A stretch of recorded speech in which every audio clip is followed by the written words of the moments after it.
Hello warembo wangu wazuri, karibuni sana kwenye channel yangu ya urembo na fashion. Leo nimekuja kwa watu wenye changamoto ya michirizi. Watu wengi sana wanasumbuliwa na michirizi. Imekuwa ni changamoto sana michirizi ya uzazi. Kuna mwingine ananenepa anakuwa na michirizi.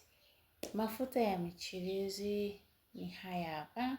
Kwa watu ambao mko mnauliza na changamoto ya michirizi nifanyaje ili michirizi ishi.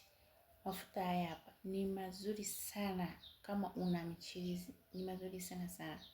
Cha kufanya, tumia Janelichi soap, unapaka kwenye michirizi wakati wa kuoga. Subiria kwa dakika 5, halafu jisugue mwili mzima, kisha oga. Ukishamaliza kuoga, chukua haya mafuta na nitawaonyesha jinsi ya kutumia. Chukua kwa namna hii, fungua haya mafuta, weka. Kisha weka namna hii.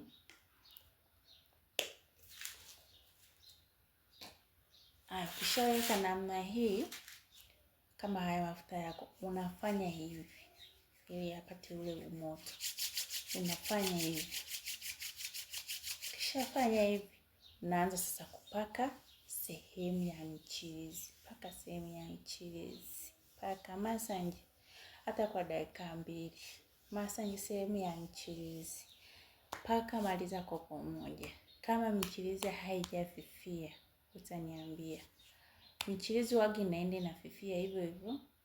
Kama ulikuwa umechanika michirizi inakuwa na ule uwazi mkubwa, unakuta inaanza kufifia, kama inajivuta kanakuwa kama michirizi, mpaka michirizi inapofifia inafika hatua mpaka utanue hivi ngozi. Utanue hivi ngozi, ndio unajua hapa kuna michirizi. Utashangaa kabisa michirizi inatoweka kabisa. Nawapenda sana, ni hicho tu kwa watu ambao mlikuwa mnaniuliza kwamba nifanyaje ili michirizi iishi.